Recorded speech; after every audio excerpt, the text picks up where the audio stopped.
নমস্কার বন্ধুরা, তন্দ্রার রান্নাঘরে আপনাদের স্বাগতম। আজকের রেসিপি পেঁয়াজি বা ডালের বড়া, আমরা যাই বলি না কেন।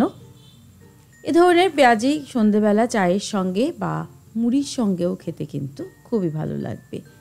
বানানোটা খুবই সহজ আর খুবই মুচমুচে হয় এই বড়াটা। চলুন তাহলে দেখে নিই রেসিপিটা। প্রথমেই এখানে আমি মুসুর ডাল 2 ঘন্টা মতো ভিজিয়ে রেখেছি, খুব ভালো করে ধুয়ে পরিষ্কার করে। আর এখানে নিয়েছি মটর ডাল। আপনারা এখানে ছোলার ডালও ব্যবহার করতে পারেন, তবে আমি মটর ডাল ব্যবহার করেছি। দুটো ডালই আমি 2 ঘন্টা মতো ভিজিয়ে রেখেছিলাম। 2 রকমের ডাল মিশিয়ে যদি বড়া বানানো যায় বেশ মুচমুচে হয় খেতে। একটা মিক্সিং জারে আমি এই ডালটা দিয়ে দিলাম, আর দিয়ে দিলাম 2টো কাঁচা লঙ্কা, আর সামান্য 2 টুকরো আদা আমি এর মধ্যে দিলাম। এবার একটা মিহি পেস্ট বানিয়ে নেব। তবে দেখতে পাচ্ছেন পেস্ট বানিয়ে নিয়েছি আমি। খুব বেশি জল কিন্তু দিইনি, অল্প করে জল দিতে হবে, খুব বেশি জল দেওয়ার প্রয়োজন নেই।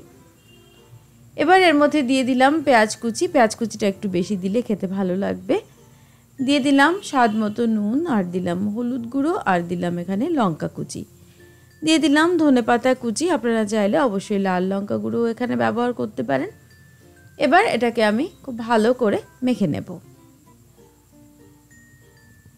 খুব ভালো করে এটাকে একটু মেখে নিয়ে তারপর আমি এটাকে ভাজবো।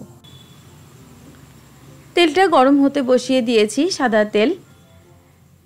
এবার আমি এভাবে এগুলো বড়ার মতো করে ছেড়ে দেব। ছোট বড় যে কোনো সাইজেই আপনারা এটা ভেজে নিতে পারেন। আমরা কিন্তু অনেক সময় বেসন দিয়েও বড়া বানাই, তবে ডাল ভিজিয়ে বড়া বানালে খেতে বেশি সুন্দর বা বেশি স্বাদ হয়, খুবই মুচমুচে হয়। আপনারা অবশ্যই একবার ট্রাই করে দেখবেন। এপিট ওপিট করে আমি বড়াগুলোকে ভেজে নিচ্ছি। খুব বেশি সময় কিন্তু লাগে না এই বড়াগুলো ভাজতে, অল্প সময়ে ভাজা হয়ে যায়। আর গ্যাসের ফ্লেমটা আমি কিন্তু হাইতে রেখেই বড়াটা ভাজছি। দেখতে পাচ্ছেন কালারটা কিন্তু খুবই সুন্দর এসছে।